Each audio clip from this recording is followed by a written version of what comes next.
Oi pessoal, boa noite. Vocês estão me ouvindo? Murilo, acene pra mim se você está me ouvindo, bacana.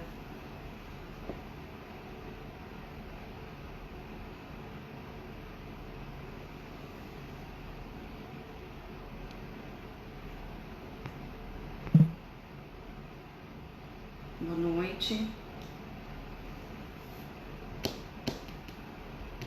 Vamos aguardar a doutora Selma.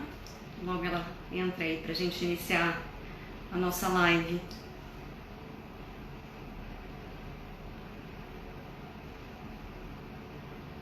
Ah, obrigada. Oi, Ivan. Obrigada.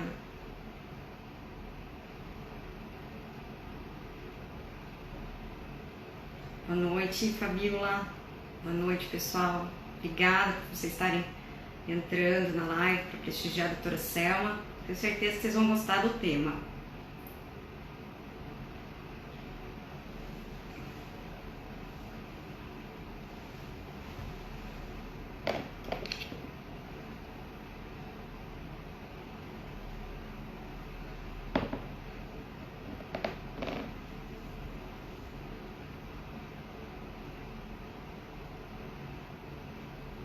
Vamos só ver se ela já chegou aqui, doutora.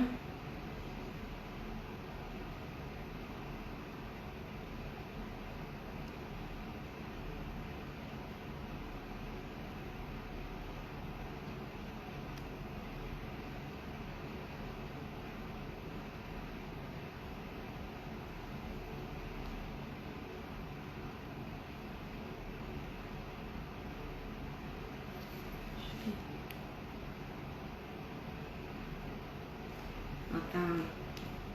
Vou aguardar mais um pouquinho, pessoal.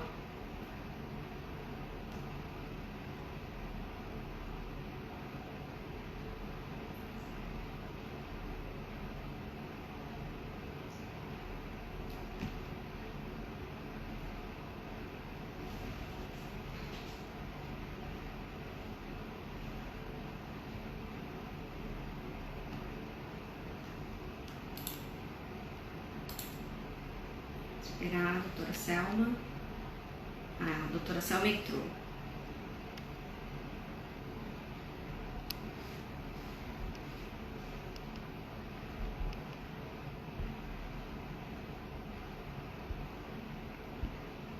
Deixa eu só... Aí, vamos ver.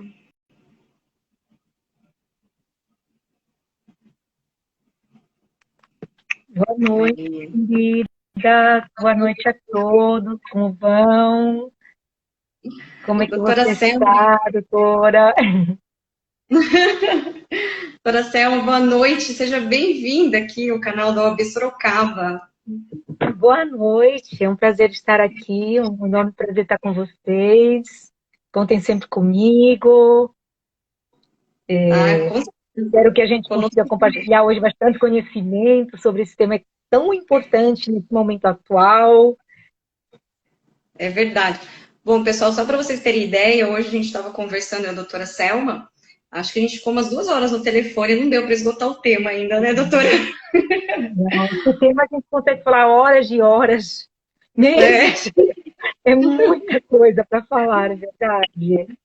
A é gente verdade. inclusive conversou, pensou o que a gente iria falar do mais importante hoje aqui para vocês, para passar as Uhum, informações assim mais importantes, mais relevantes, que é difícil escolher, porque todas as informações de fato são importantes. Essa é uma exatamente. questão.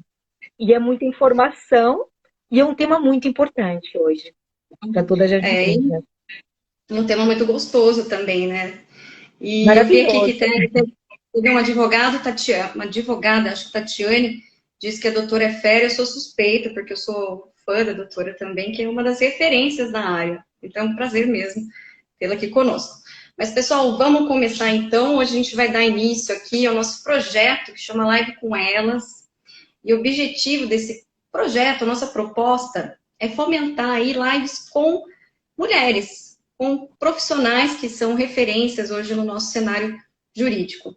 E traremos aí no decorrer do mês vários temas ligados ao direito e também à carreira em si. Esse projeto, ele nasceu no mês de março porque é o mês da mulher, que é um mês que é confundido com uma celebração e que não é. É um mês que é um marco da luta pelo direito das mulheres, por igualdade de gênero, pelo protagonismo das mulheres na nossa história, né, doutora Selma? E a senhora Com faz isso com certeza. muito louvor. Assim como a doutora também. Obrigada.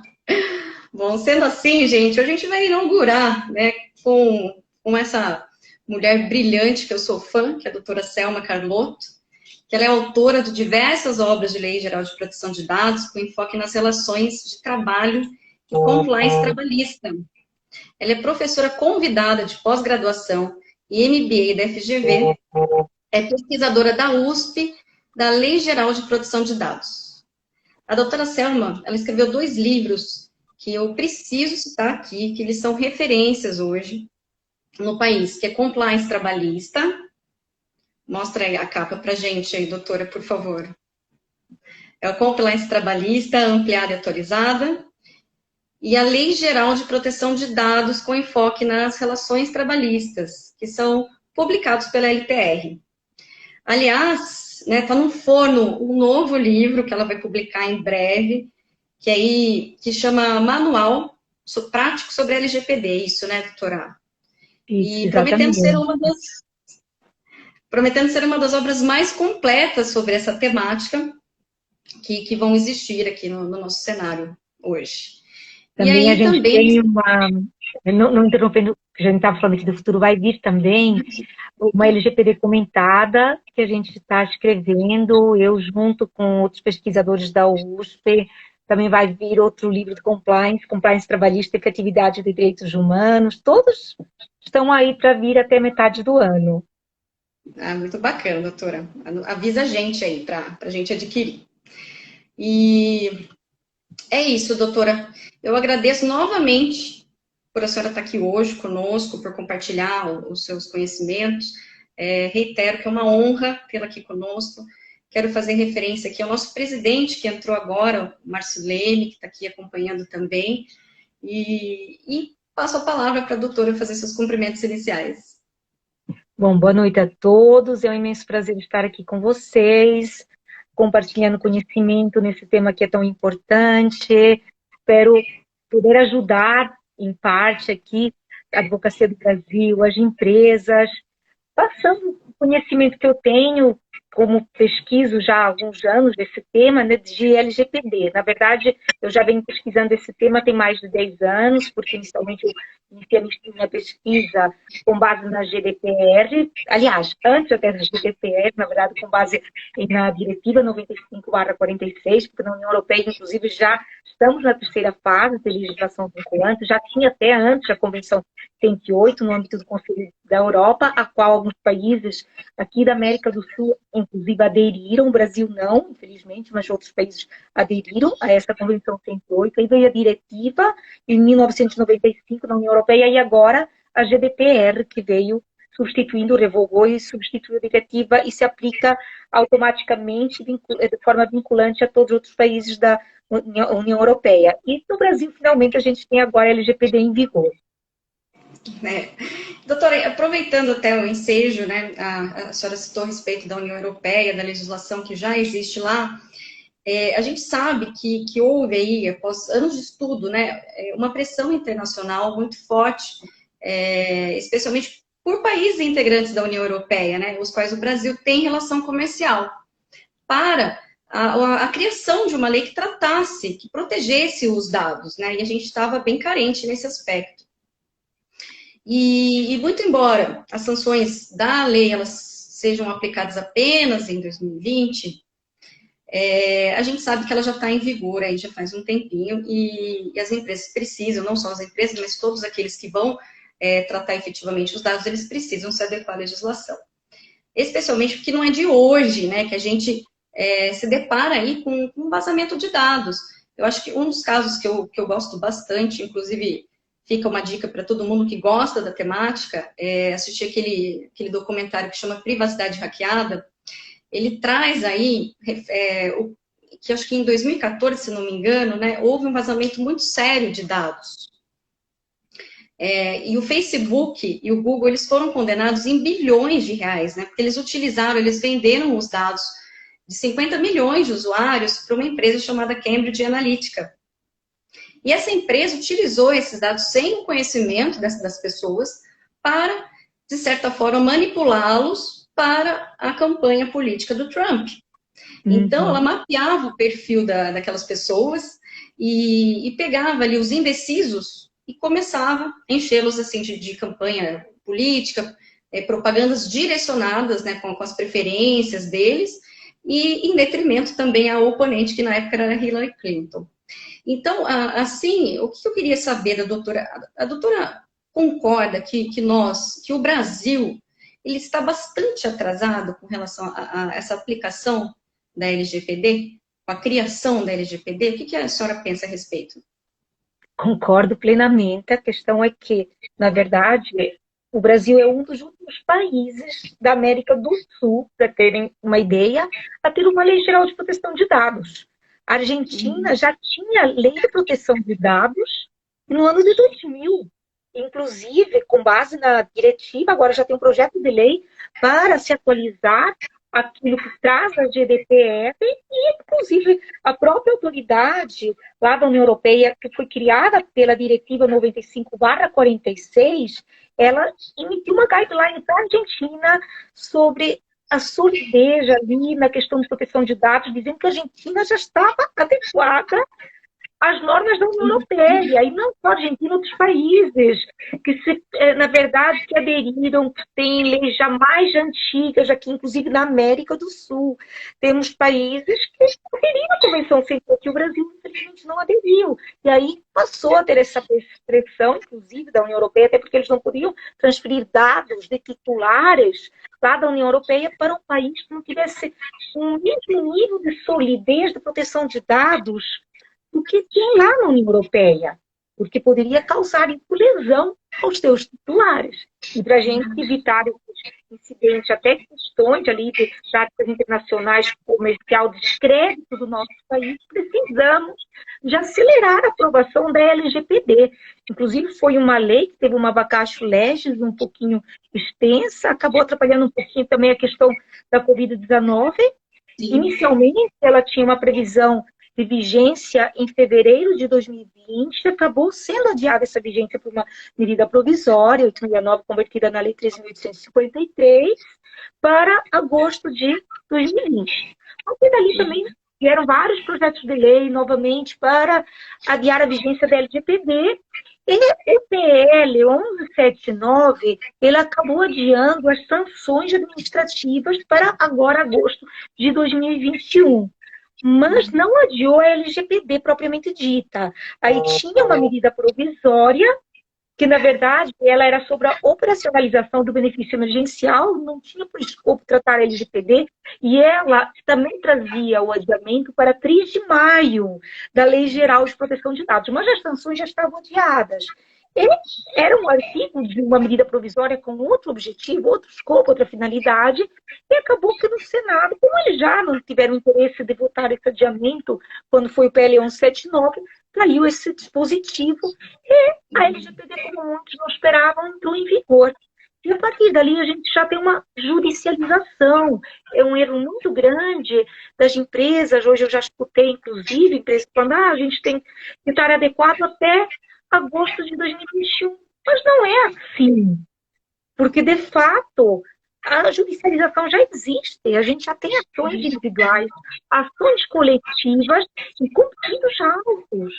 Nas relações de trabalho, os sindicatos são parte legítima para ajuizar uma ação coletiva. Então, as empresas têm que estar em conformidade. E já antes da LGPD, a gente tinha normas, inclusive a nossa Constituição Federal. A Constituição Federal, ela traz os direitos fundamentais, como a imagem, a honra, a vida privada, que são direitos fundamentais que são tutelados pela LGPD no seu artigo 2º. Claro, a gente precisava da LGPD com princípios, uma base mais sólida, hipótese de tratamento, toda uma regulamentação em questão de Lei Geral de Proteção de Dados. Mas a gente já tinha, na verdade, a proteção aos direitos fundamentais, incluindo isso aqui a privacidade, a vida privada, a honra e a imagem na Constituição Federal.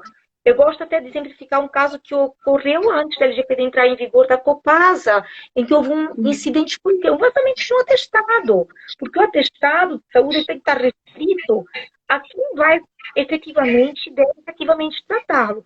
Se outras pessoas visualizarem esse atestado, é um vazamento de dados.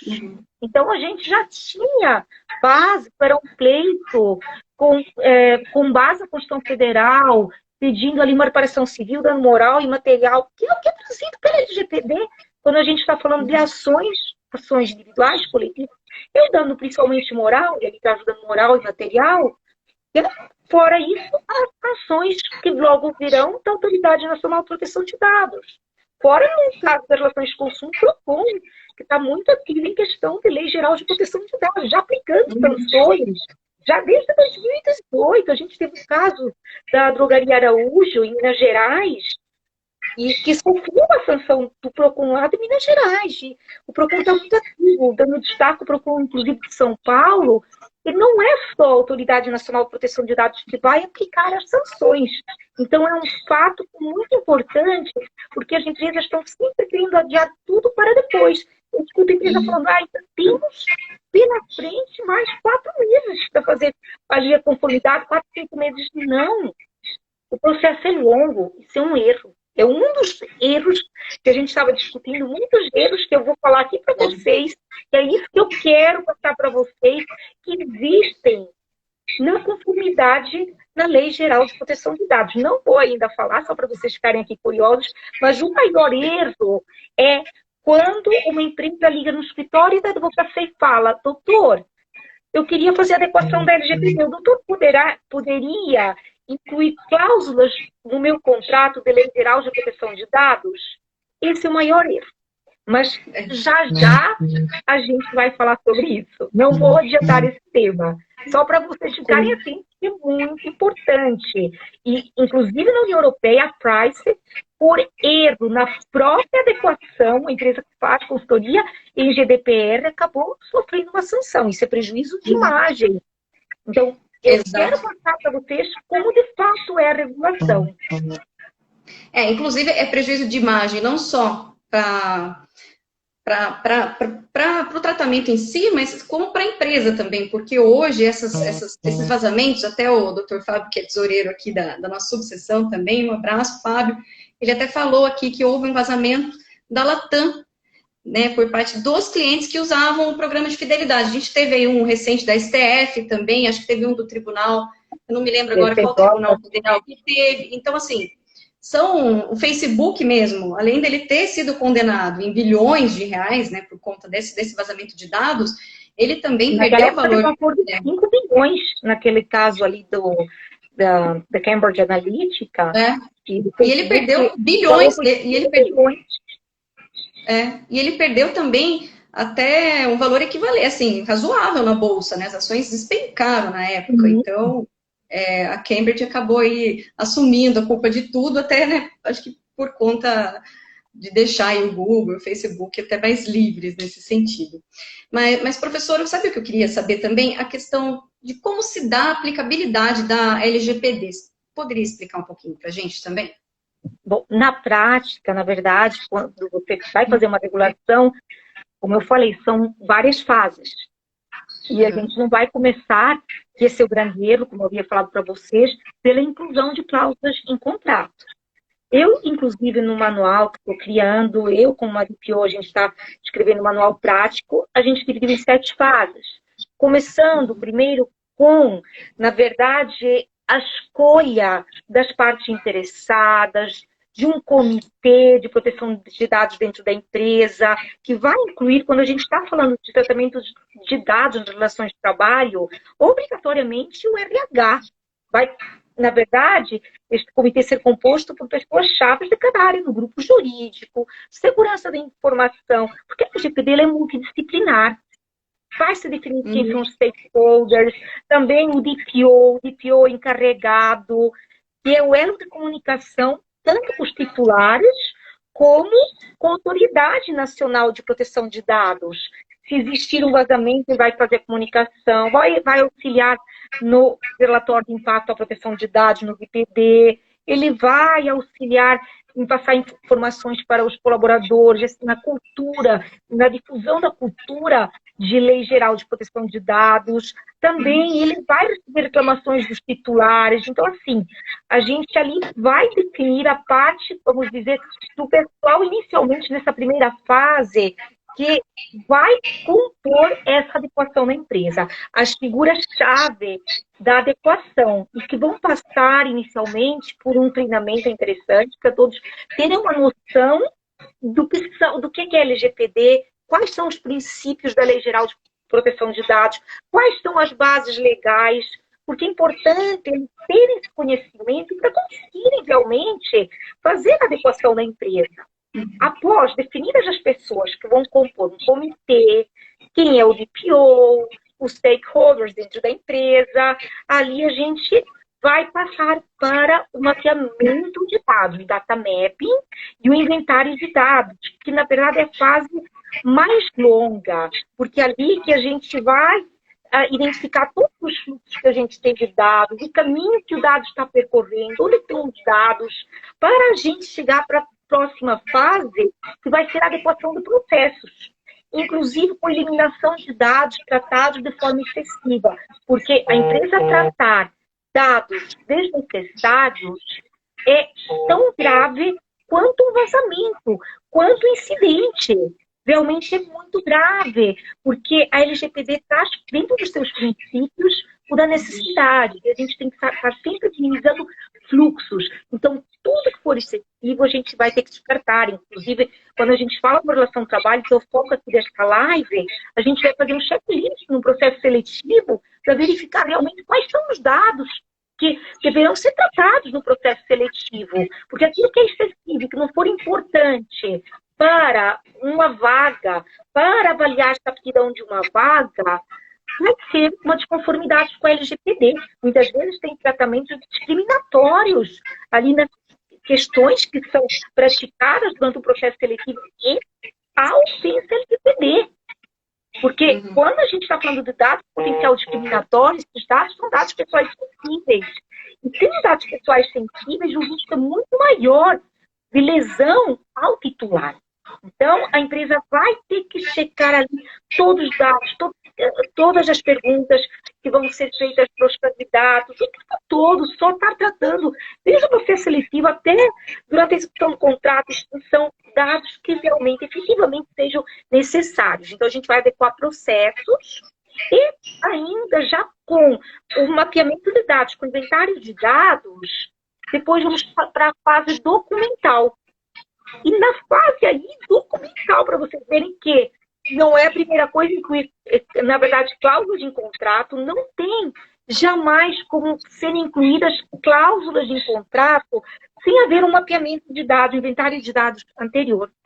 Até porque não tem como se saber, antes deste inventário de dados, qual é a base legal de tratamento.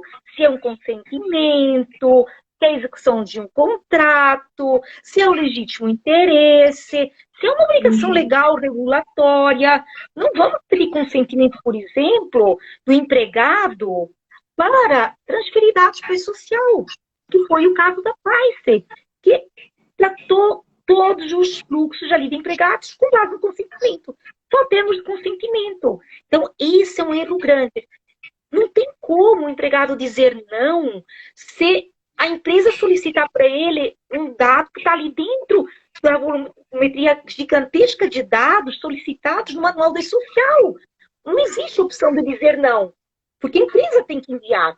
Você não tem como dizer não, então consentimento não é base de tratamento. Se existe uma norma que vai embasar o tratamento, nesse caso, é uma obrigação legal regulatória, então não vai ter termo de consentimento. Então, incluir uma cláusula de consentimento num contrato para enviar dados para o social, para a coleta de dados de saúde, como exames admissionais, periódicos admissionais, é um grave erro e desconformidade com o LGPD. Então, é melhor não fazer o termo de consentimento até do que fazer errado.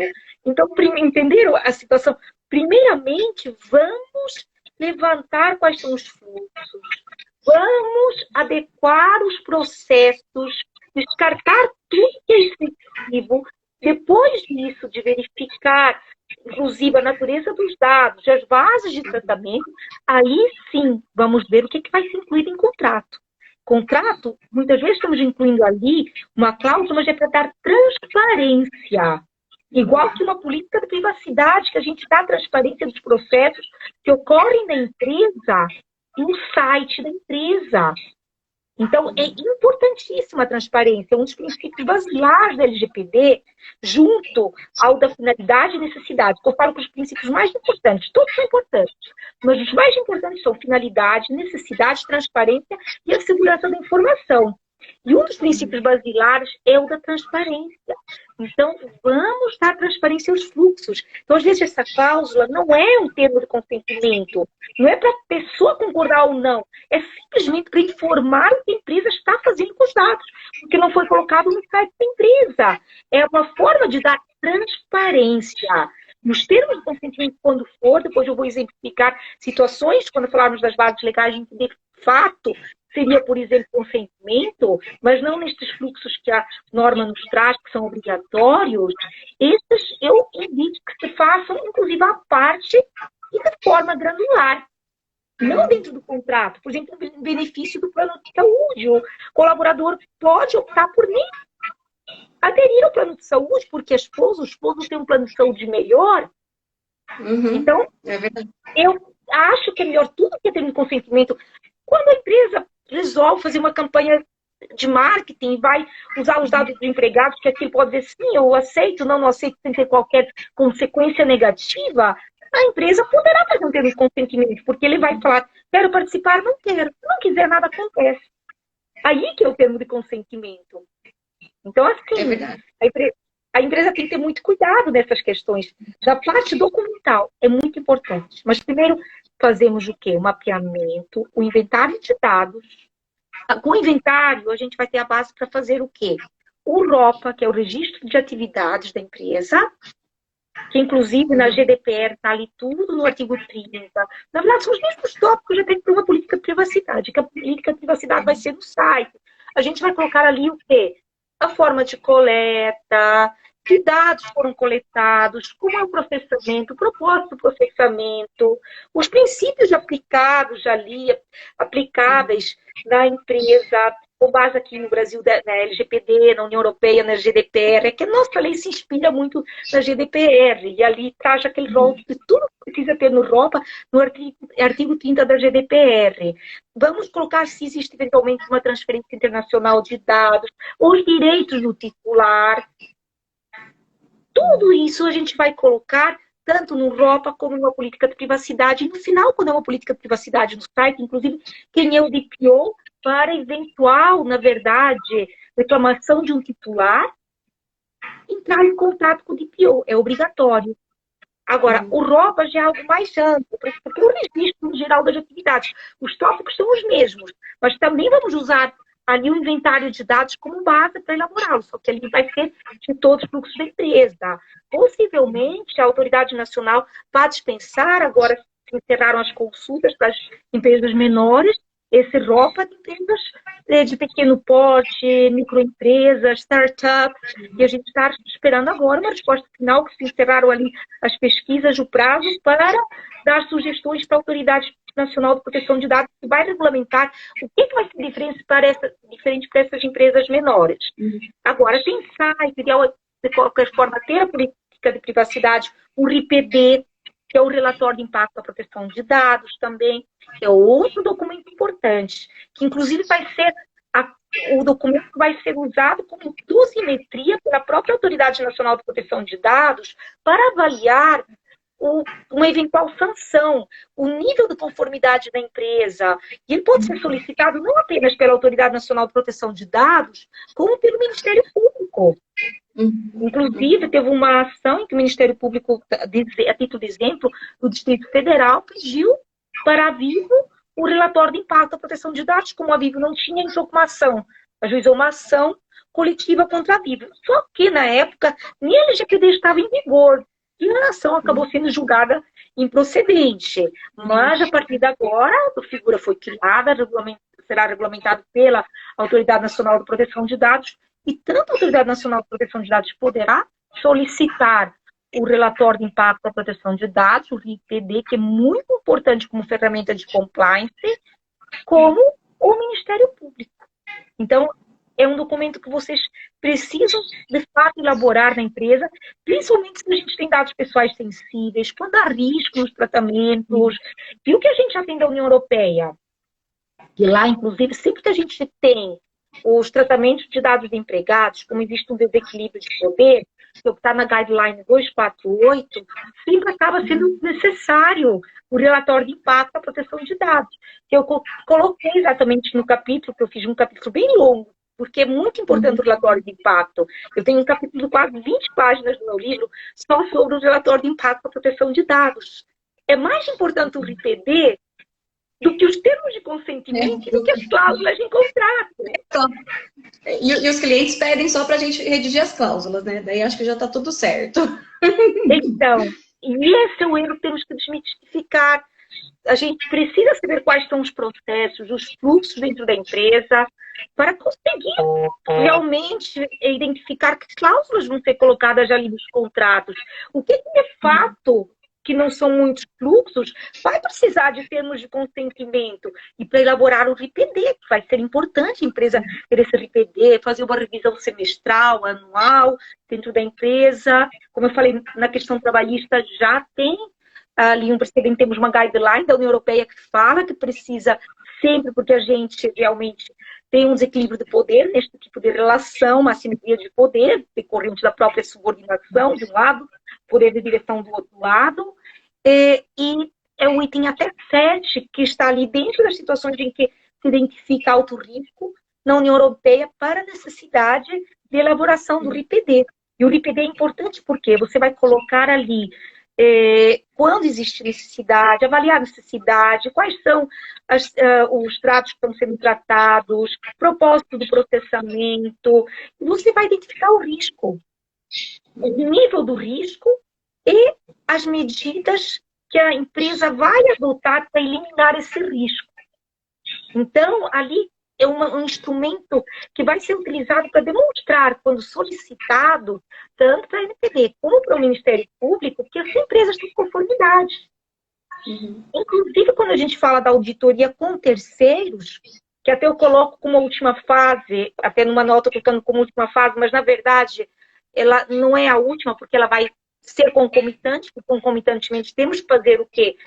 A inclusão de cláusulas em contratos de terceiros, porque a empresa vai acabar respondendo solidariamente quando transfere dados, compartilha dados com principalmente operadores, porque ela vai ser a responsável, ela como controladora vai transferir dados, e nessa situação é muito importante a empresa fazer um due diligence com esses terceiros, uma auditoria com terceiros, e além de colocar ali uma cláusula para ajuizamento de ação regressiva se o incidente partir desse terceiro. Mas vamos pensar, adianta você ajuizar uma ação regressiva, ganhar ação regressiva, se essa empresa não tiver saúde financeira, entenderam a situação? Se essa empresa não tiver saúde financeira para pagar aquele valor, como no caso do Facebook, da Cambridge Analytica, que o Facebook acabou pagando 5 bilhões de dólares, de acordo com a Federal Trade Commission.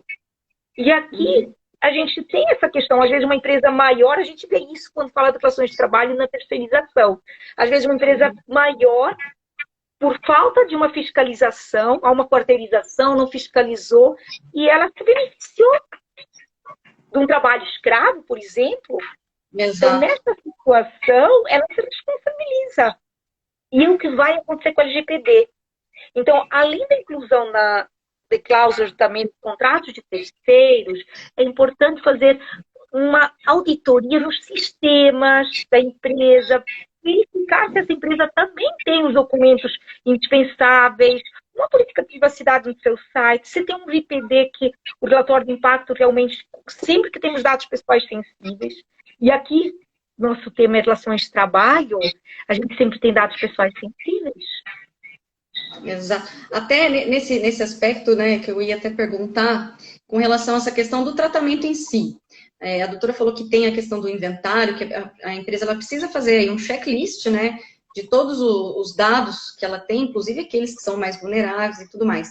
E aí a lei ela fala dos dados pessoais e ela fala também dos dados sensíveis. Esses dados, eles são, a gente sabe que eles são diferentes, né? Quais são as diferenças que eles têm entre si? E também eu gostaria de saber, doutora, eu tenho essa dúvida, se a forma de tratamento desses dados, ela também se dá de forma distinta entre eles. Você poderia explicar, por favor? Com certeza. Assim, definindo, conceituando, para depois eu ir para essa segunda pergunta, a diferença de dados pessoais e dados pessoais sensíveis. Dados pessoais são aqueles que são inerentes à pessoa natural, tanto de forma identificada como identificável. Esses que identificam de forma direta a pessoa natural são nome, a não ser que tenha um homônimo, que às vezes precisa ali no adicional, o RG, CPF, seu número da OAB, do CRM. Esses dados identificam aquela pessoa de forma direta, são dados pessoais. Agora, tem outros que identificam a pessoa indiretamente, que você precisa de um dado a mais para conseguir identificar a pessoa, mas já há a possibilidade de identificá-la. Então, estes dados chamam-se dados pessoais. Nome, RG, OAB, CPF, e-mail, número de telefone. Agora, já os dados pessoais sensíveis são aqueles em que existe um maior risco no tratamento. Então, não é que não precisa de adequação dos dados pessoais. Só precisa nos dados pessoais sensíveis. Precisa em ambos. Dados pessoais e dados pessoais sensíveis. Tanto em um como no outro. É que existe um risco maior, que significa um risco maior quando a gente fala de dados pessoais sensíveis, porque são quais? Aqueles de potencial discriminatório. Dados atinentes à origem racial ou étnica, opinião política, filosófica, religião, dados atinentes à saúde. Então, assim, aqui a gente tem um rol de dados que podem gerar uma discriminação. E por essa razão, se houver um incidente ou um tratamento de desconformidade ou desnecessário, poderá trazer um prejuízo maior para o dono dos dados, o titular, porque a gente devolveu os dados para os titulares. Outros dados também, a gente falou de dados de saúde, dentro do exemplo, que inclusive sempre a gente vai tratar nas relações de trabalho, que é a questão que eu levantei, então sempre vamos ter dados sensíveis, no mínimo exames admissionais, periódicos, demissionais, e os dados biométricos também, os dados genéticos, porque identificam uma pessoa de forma inequívoca. E aí quem fala exatamente dessa forma, inclusive, é a GDPR, que no artigo 9º, ela define a categoria especial de dados, que a GDPR ela está traduzida no site oficial da União Europeia em várias línguas. Ela tem a versão em português, quem quiser ver, porque Portugal faz parte da União Europeia. Então, a gente tem, graças a Deus, por conta disso, a tradução das guidelines em português. A gente tem, graças a Portugal também, a GDPR em português, tudo também na versão em português. E lá eles chamam de categoria especial de dados, mas são dados especiais, porque eles podem gerar um prejuízo maior. Então, a gente tem que ter um cuidado maior. Por exemplo, não podemos tratar dados que são sensíveis sem haver necessidade. Só se geralmente existe uma necessidade de tratamento.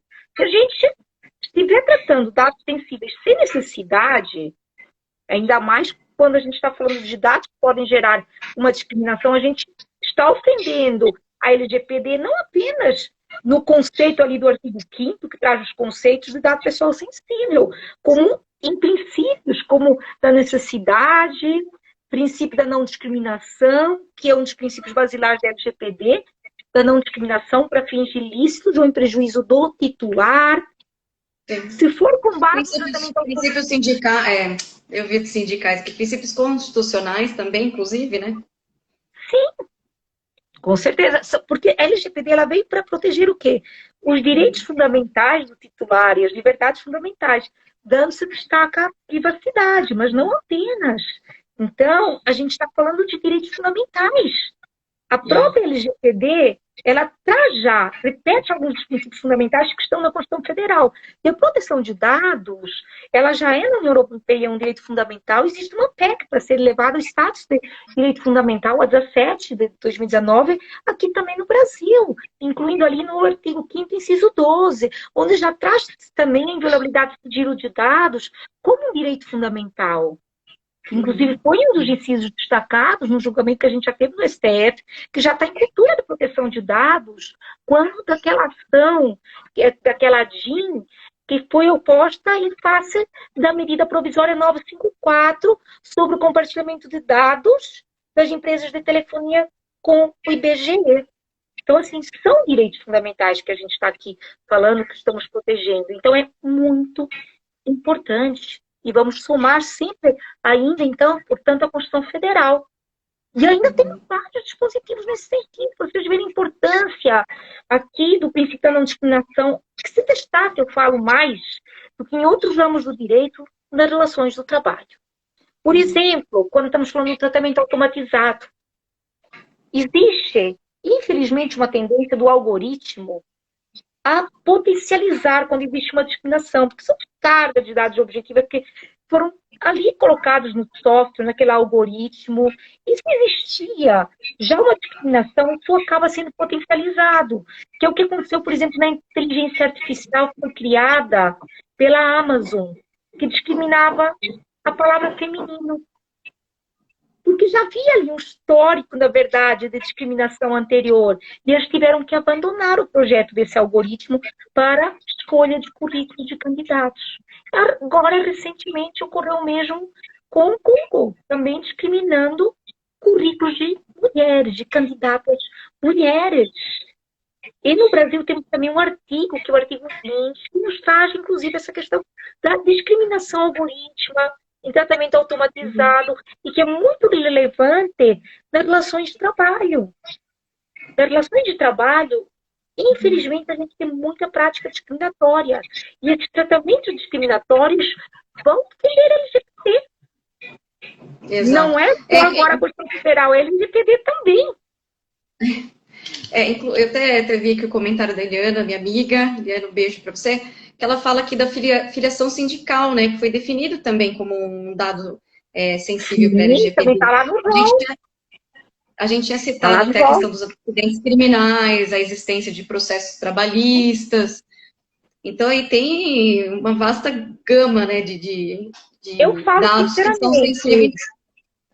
Sim, e assim, doutora, eu falo sinceramente, até a sua colega comentou da questão da filiação do sindicato, está de forma expressa, inclusive na LGPD, no conceito de dados pessoais sensíveis, no caso de filiação a sindicato. Mas mesmo algumas situações em que a gente vê que tem um potencial discriminatório, que não estão ali incluídas, como o caso de filiação a sindicato, também são dados sensíveis, porque eu falo, o rol não é, na verdade, exauriente, não é um rol, na verdade, taxativo, ele é exemplificativo quando a gente vê o rol ali dos dados sensíveis.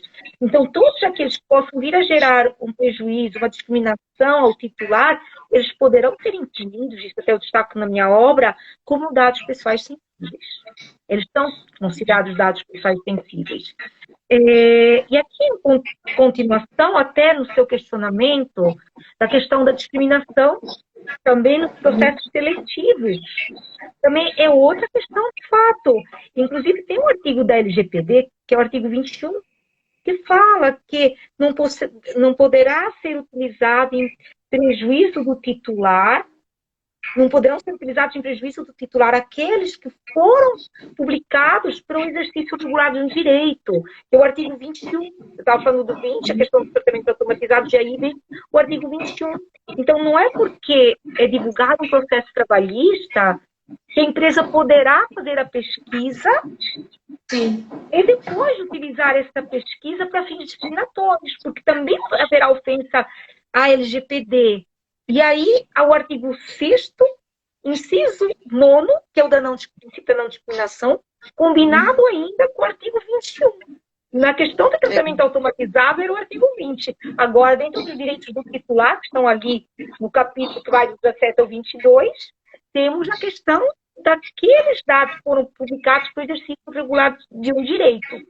Não é porque, por exemplo, o escavador publica esses dados, que até temos um presidente do TJ que o entendimento é que a atividade do escavador é ilícita, porque para ele não se aplica a resolução 139 do Conselho Superior da Justiça do Trabalho, que traz ali a pista suja em questão de processos trabalhistas. Não é porque as empresas não podem, foi ali o que foi fundamentado nessa decisão, que o escavador não pode, até porque...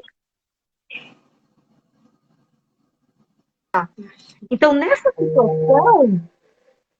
Ai, desculpa, eu vou ter que deitar uma... Imagina. É que o pior é que se eu rejeito a ligação, acabamos... Não se preocupe. Eu estou preocupada... Eu vim para o escritório. Ah, meu Deus. Eu vim para o escritório para fugir dos meus cachorros, né? Porque eu tenho 8 em casa.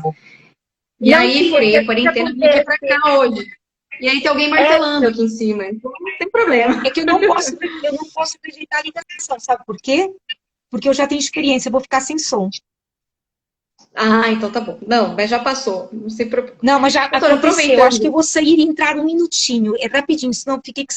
Mesmo não rejeitando, eu fiquei sem som. É um segundo, eu saio e volto. Tá bom, vamos lá.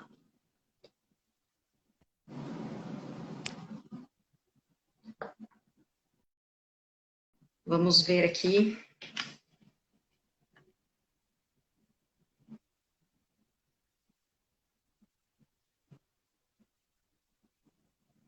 Eu acho que a gente não vai conseguir esgotar os temas aqui.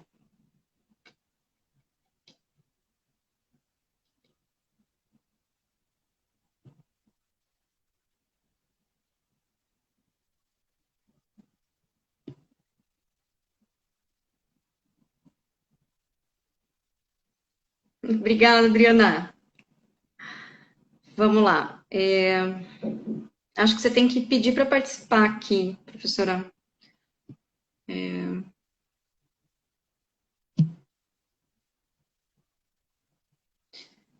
Você consegue pedir para participar, professora? Eu não estou conseguindo te achar aqui.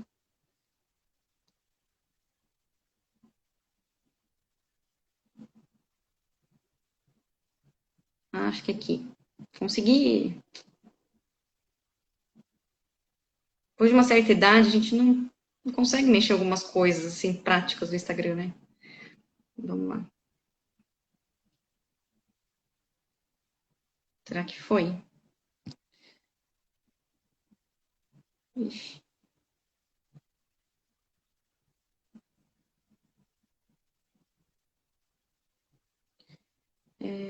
Adicionar Selma ao seu vídeo? Né? Vamos ver. Perdão. Aí, certo. Ai, Desculpa, é gente. que não tem como passar mensagem para todo mundo para não ligar durante a live. Peço desculpa. E quando alguém tenta ligar, o que que acontece? A gente fica sem som, o som baixa, peço desculpa para todo mundo. E aí não adianta eu insistir, por isso que eu preciso sair e voltar, porque eu vou ficar sem som. Não, sem problema. Vai começar uma série, espero que não atrapalhe. Não, mas eu vou continuar aqui na nossa linha de raciocínio. Fica tranquila. Então, assim, a gente estava falando da questão dos processos trabalhistas. Aí, além da questão dos processos trabalhistas, que não é porque está ali publicado que a gente tem um problema do artigo 21, que as empresas podem fazer a pesquisa, senão vão ofender a LGPD, a Lei Geral de Proteção de Dados, e aí as consequências realmente podem ser drásticas em questão tanto de judicialização como de sanções da Autoridade Nacional de Proteção de Dados. No caso trabalhista, só não teríamos aqui o PROCON, mas temos a Autoridade Nacional de Proteção de Dados e temos a possibilidade de ações individuais e coletivas. Temos também a questão dos antecedentes criminais.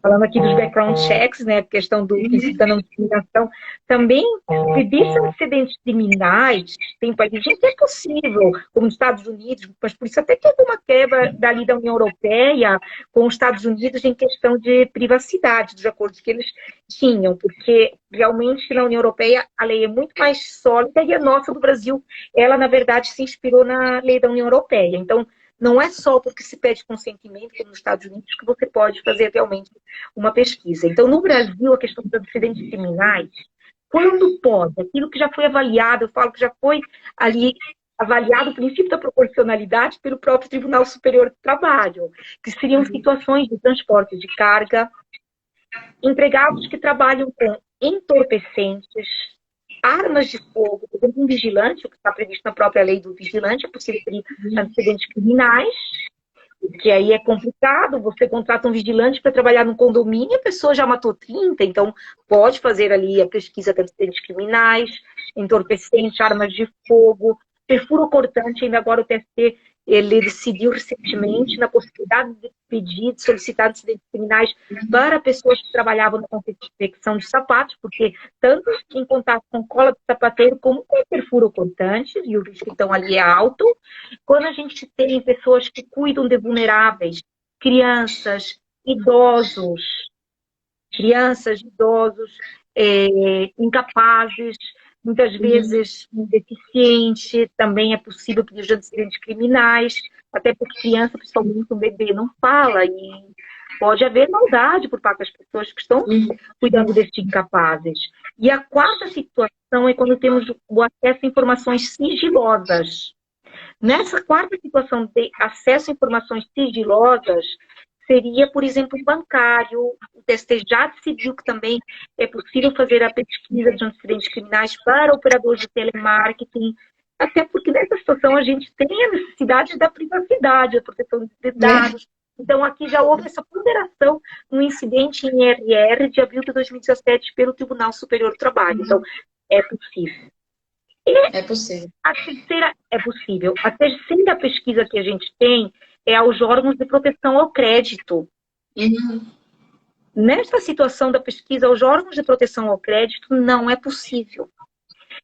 Na verdade, a própria LGPD, no artigo 7º, inciso 10º, ela traz como possibilidade também, a LGPD, o tratamento sem consentimento inclusive, ou seja, não precisa pedir consentimento para pesquisas aos órgãos de proteção ao crédito, então, Serasa, SPC, mas para, na verdade, a proteção ao fornecedor. Como fala a LGPD, proteção ao crédito, não para discriminarmos candidatos. Essas exceções... Perdão. Pode falar. Uma outra exceção da exceção. Não, pode falar, depois eu completo. Perdoe-me. O Atakoshi, é isso? Me perdoe se eu falei errado o seu nome.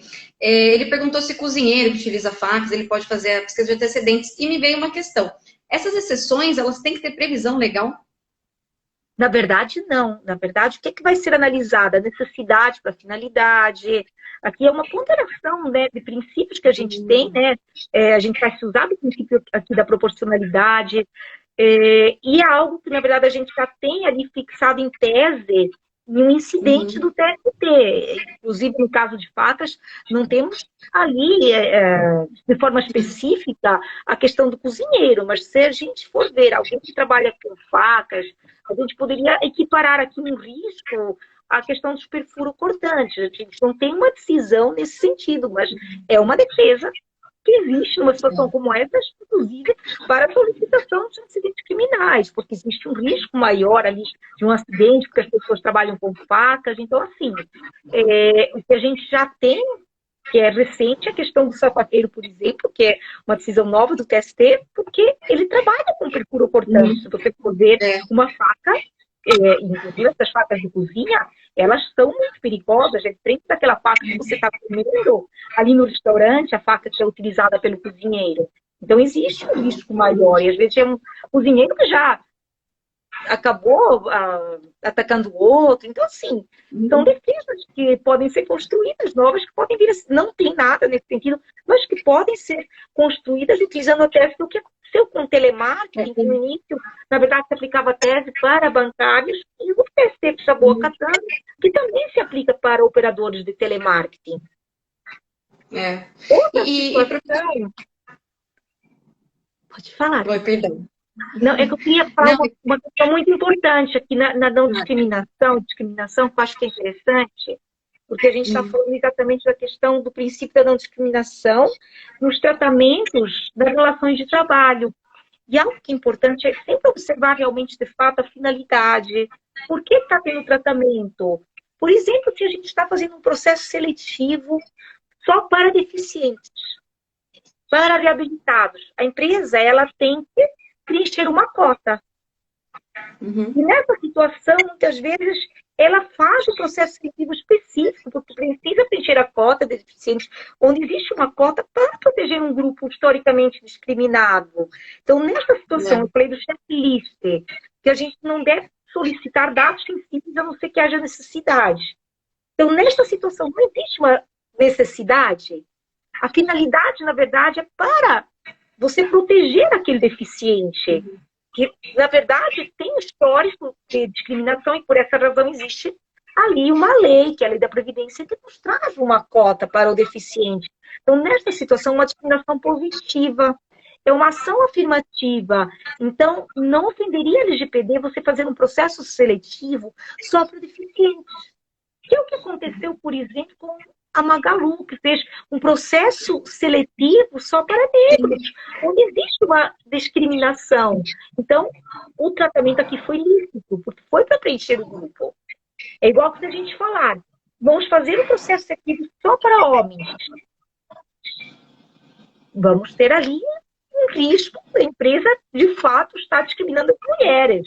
Até ter essa proibição no artigo 373 já da CLT, independentemente da LGPD.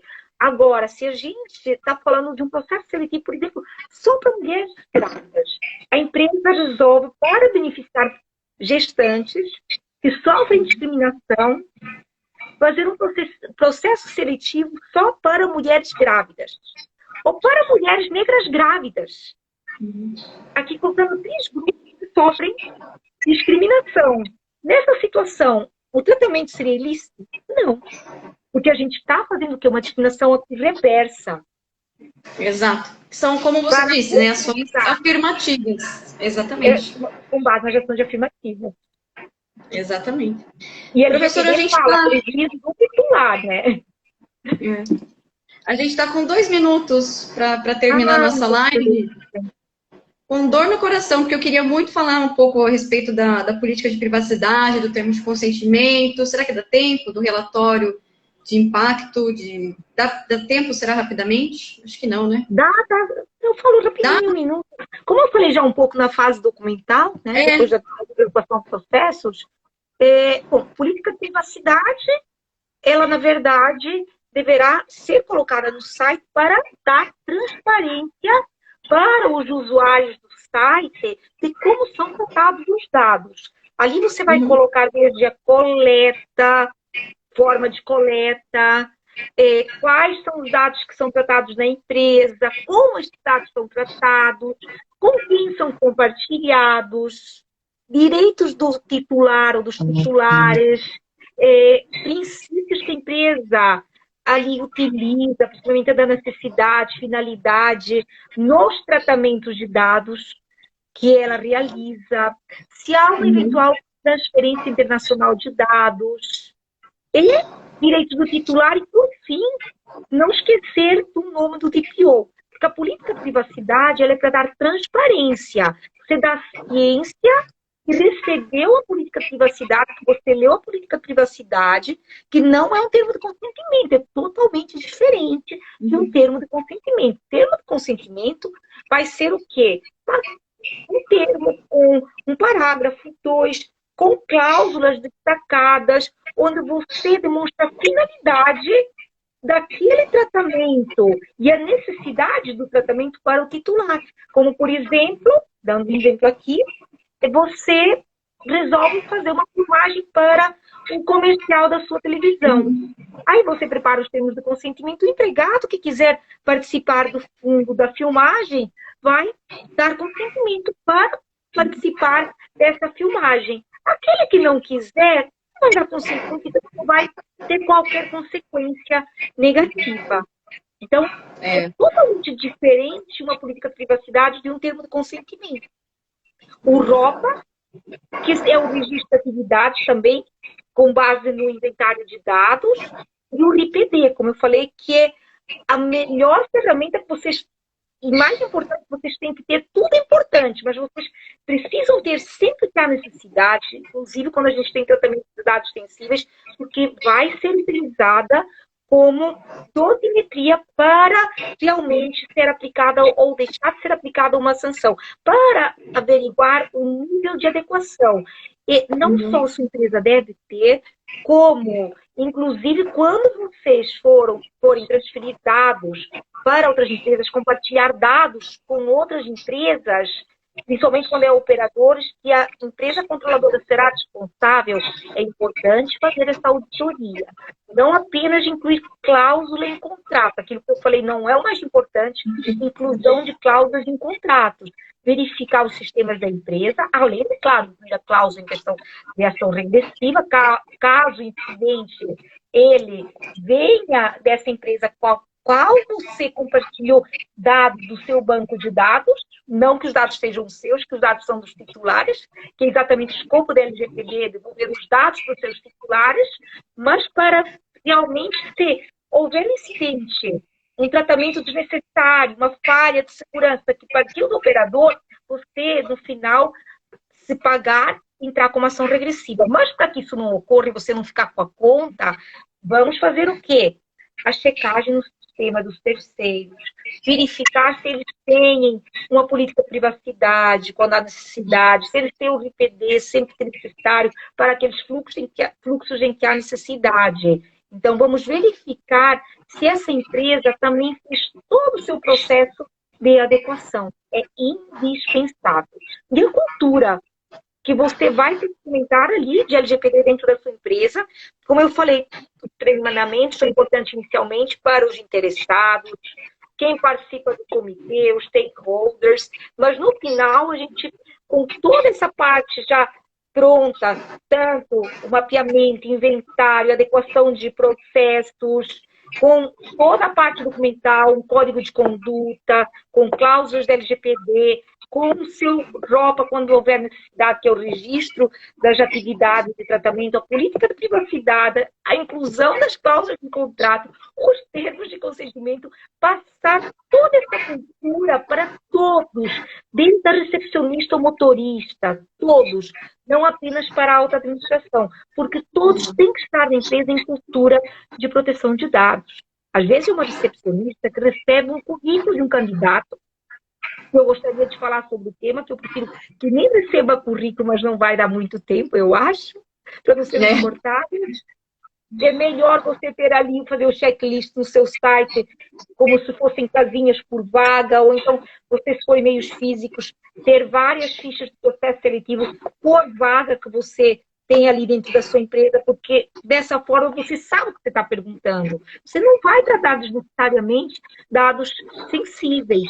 E se é uma recepcionista que está coletando esses documentos, como uma ficha do processo seletivo, ou se você optou por um currículo que você passou um modelo ali para os candidatos, ela tem que saber que não poderá deixar nada em cima da mesa, como uma política de uma mesa limpa, que já, a gente tem já nas normas da ISA, muito importante também a leitura das normas da ISO, 27001, 27002, 27701.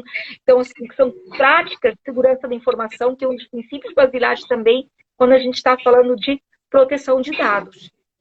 Se ela deixar ali um currículo em cima da mesa e houver um incidente, porque alguém pegou aquele currículo, isso é um vazamento. Por isso que é tão importante treinar todos, desde a alta administração até a recepção, até os motoristas. Que entra naquilo que nós estávamos também conversando, que acredito que não vai dar tempo também, é uma pena da gente explorar um pouco o tema, que é aquela questão das regras que a empresa também deve adotar. São as boas práticas, aqueles regulamentos internos, as práticas de governança, que vão aí nortear essas relações. Sim. Nortear aí aliás, fornecer também diretrizes, né, para que os funcionários também sejam aí treinados, para que eles possam também zelar por aqueles dados, né? Infelizmente, a gente não vai conseguir. Infelizmente, que está ali no artigo, na verdade, 50 da LGPD, da Lei Geral de Proteção de Dados, que traz, inclusive, as sanções, interessando no Código de Conduta, disciplinares, se o empregado não tratar de forma adequada, não seguir as orientações da empresa, nos tratamentos de dados, porque muitas vezes é o empregado que causa o vazamento, tanto por questões de deixar dados em cima da mesa, descartam um currículo, por exemplo, com todos os dados sem fragmentar. Em meios físicos, estamos vendo também em meios físicos, o descuido de mostrar um atestado, que tem dados, às vezes, de uma pessoa que é dependente química, que é alcoolista. Isso é um incidente, um vazamento. São cuidados que os empregados devem ter sob pena de sanções disciplinares, porque é muito grave, porque esses colaboradores estão, na verdade, aqui dando ensejo a um vazamento, a, na verdade, uma lesão a um direito fundamental dos titulares. Então, essas orientações são importantes. Venda de bancos de dados, infelizmente, existem pessoas que trabalham dentro de um banco vendendo bancos de dados, até para advogados trabalhistas já com cálculo, que já chegam com o cálculo pronto. No INSS, você sabe que se aposentou, porque o funcionário vendeu alguém ali internamente os dados e o banco te oferece um crédito consignado. Muito grave. Escolas que têm menores, que às vezes existe a venda de banco de dados para cursos de inglês, de informática, que ligam para a casa dos pais dizendo que tem uma oferta de uma vaga de aprendiz assim que a criança o jovem faz 14 anos, e na verdade é uma oferta ali de um curso de informática, um curso de inglês, e compraram esse banco de dados que os jovens fizeram 14 anos, e os pais levam ali o jovem achando que conseguiram uma vaga de aprendiz para o seu filho, mas na verdade eles estão indo até o local para comprarem um curso de informática de inglês. Acreditam que, na verdade, é uma vaga de aprendiz e que precisa inicialmente fazer esse curso. Então, assim, todas essas questões devem ser colocadas nos códigos de conduta, porque o empregado muitas vezes dá um ensejo a um incidente, um vazamento, tanto nas relações de trabalho, como nas relações de consumo. E o compliance trabalhista, as boas práticas nas relações de trabalho, acaba proibindo tanto incidentes na Justiça do Trabalho, que podem vir a gerar uma ação na Justiça do Trabalho, como na Justiça É isso que eu ia falar também, perguntar. E é importante, né? Assim, a empresa ela tem que também dar esse treinamento para os seus funcionários, porque amanhã ou depois nem as sanções cabíveis, no caso, uma advertência, enfim, uma demissão que seja, ela vai poder aplicar se ela não prestou a informação necessária para ele poder trabalhar nessas questões, né? Sim, com certeza. Ó, o pessoal está falando de derrubada. Não sei como que a gente não foi derrubada ainda, mas aqui a Jutosa, super querida, ela tá falando que a gente vai ter que fazer a live parte 2. Eu acho que tem que ter a parte 2, 3, 4, 5, porque fica combinado, a gente não vai conseguir. Peço desculpa aquela hora que eu saí e voltei. Eu peço mil desculpas. Imagina. Bom, então vou passar a palavra para a gente fazer os nossos cumprimentos finais, né, antes da gente ser derrubada, porque daí eu tenho a chance de salvar esse vídeo. É verdade, porque a gente precisa salvar, porque aí eu vou colocar no YouTube, a gente deixa no Instagram. Não, fantástico. Foi muito enriquecedor.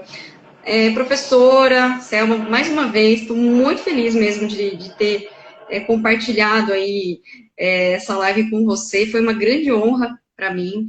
Eu já falei e repito que eu sou uma grande fã da senhora, eu acho que a senhora tem aí um conhecimento muito vasto e sempre é uma delícia conversar com você, é uma delícia estar nas suas aulas, participar das palestras que você dá aí, enfim, no Brasil inteiro, né?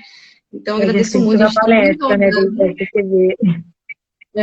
Espero que em breve a gente consiga fazer uma palestra presencial na nova casa aqui da UAB de Sorocaba, que vai ficar uma das maiores do estado, se Deus quiser.